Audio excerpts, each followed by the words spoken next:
Assalamualaikum everybody, welcome to my channel. Aku adalah Sherry Koto, penulis receh, hanya butiran debu, tapi tetap tak tahu diri.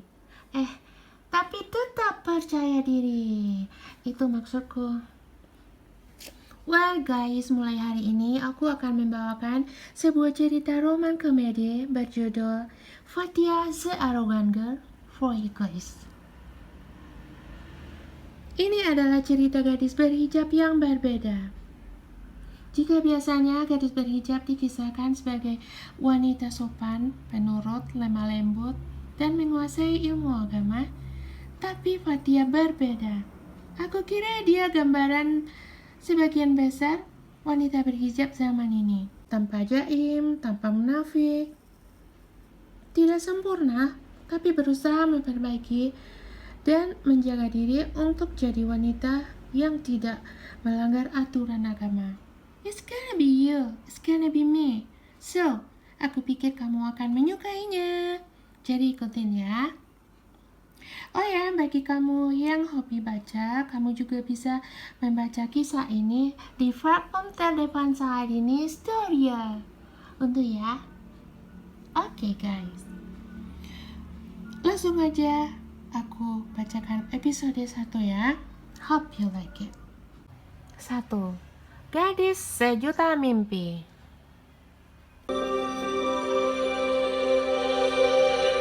I close my eyes and I can see a world that's waiting up for me. So I call my own. To the door, to where no one's been before, but it feels like home.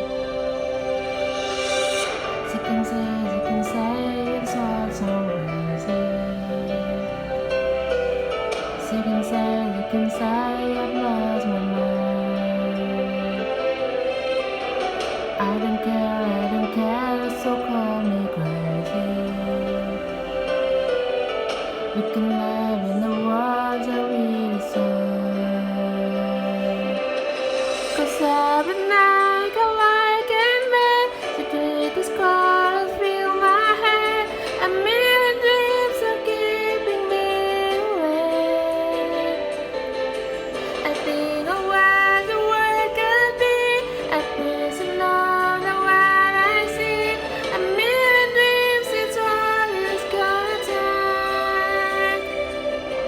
A million dreams for the world we're gonna make. Fathia bernyanyi sambil berdansa. Tubuhnya yang proporsional itu berliuk indah seolah dirinya berada di dunia fairy tale. Gerakannya terbatas karena kamar itu hanya berukuran 3x3, tapi terlihat indah dan guilty. Kadang dia menaiki tempat tidurnya yang berspray indah itu untuk menari, lalu turun ke depan lemari kecil di sudut kamar untuk mengambil sebuah kemeja seragam kerjanya sebagai OG. OG? Yap, OG terkeren sedunia. Fathia memakai kemeja model pendek itu melapisi shirt panjang yang sudah dipakai sebelumnya. Sekarang dia terlihat sudah keren dengan sepatu kets dan celana jeans serta atasan seragam OG. Gadis pintar dan bertalenta itu siap berangkat bekerja dan kuliah, mengejar berjuta mimpi seperti lirik lagu Million Dream yang sedang dinyanyikannya. Tiada hari tanpa aktivitas. Fathia sibuk dengan pekerjaannya sebagai OG di sebuah kantor. Sekilas Fathia melihat Adam yang tampan masuk dan berjalan ke ruangan papanya. Matanya yang tajam seakan enggan melirik kiri kanan, tak peduli apapun dan siapapun. Wajahnya terlihat bete dan angkuh. Adam berpikir semua bawahan papanya pastilah orang-orang tua, jelek, dan membosankan yang tidak perlu dipedulikan. Padahal karena ketidakpeduliannya itu, Adam melewatkan seorang cewek secantik Fathia. Sementara Fatia sudah beberapa kali melihat Adam datang ke kantor itu. Fatia dan semua karyawan tak mempedulikan si anak bos. Fatia melanjutkan pekerjaannya dengan perasaan senang, walau hanya sebagai seorang OG yang gajinya kecil, tapi cukup untuk membeli barang-barang yang diinginkannya tanpa minta sama orang tua. Fatia tidak malu saat ada teman kuliah yang meledek profesinya. Mungkin Fatia menganggap pekerjaannya adalah hal yang lucu. Bukan. Lebih tepatnya menyenangkan. Setidaknya untuk saat ini, karena Fatia juga suka melakukan hal baru. Mungkin suatu saat dia bisa mencoba tantangan lain atau pekerjaan lain. Pekerjaan hari ini akhirnya selesai juga. Fatia melepaskan seragam OG, lalu berangkat ke kampus dengan motornya. Sebuah motor sport warna hitam campur orange memasuki halaman kampus.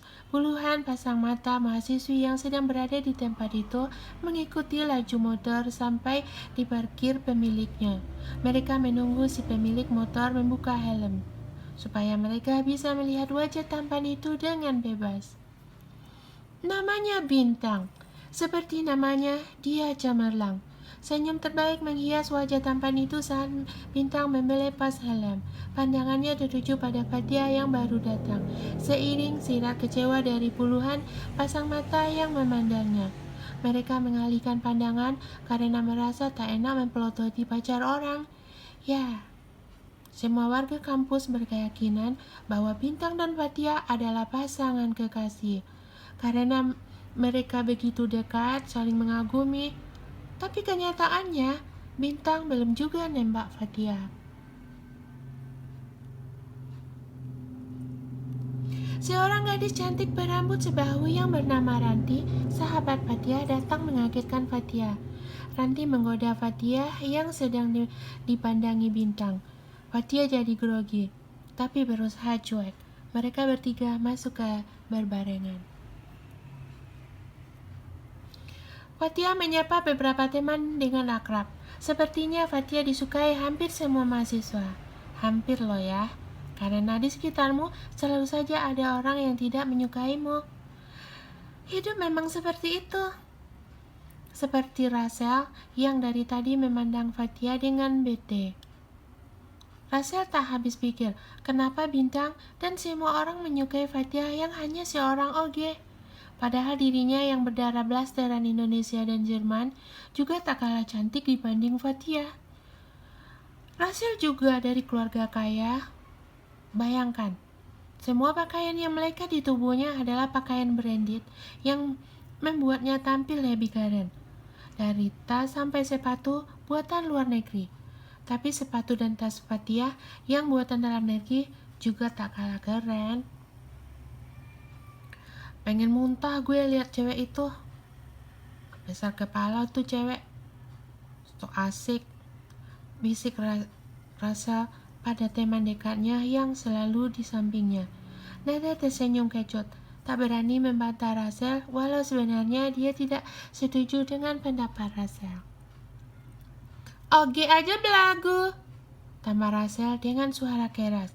Rachel ingin Fatia mendengar kata-katanya, tapi Fatia cuek. Rachel terdiam melihat Bintang yang memandangnya dengan kecewa. Seorang dosen memasuki kelas. Semua langsung diam. Fatia menolong bundanya berbelanja dengan ceria, memilih sayuran dan bumbu-bumbu dapur lainnya untuk keperluan warung gado-gado bundanya. Fatia yang ceria dan cantik disukai orang-orang di pasar. Semua lapak yang dikunjungi Fatia entah kenapa jadi ramai dikunjungi pembeli lainnya. Jadi ramai kan Bun? Itu anak bunda ini pembawa keberuntungan, bisik Fatia pada bundanya. Hush, jangan ngomong gitu, gak boleh sombong. Tapi benar kan Bun, kalau kita belanja di warung ibu itu, tiba-tiba jadi banyak yang belanja di sana juga. Juga begitu di tempat lainnya, kata Fatia tersenyum bangga. Fatia? Fatia cengengesan. Tak berapa lama Fatia sudah mengantongi sekantong belanjaan. Fatia dan bundanya segera pulang.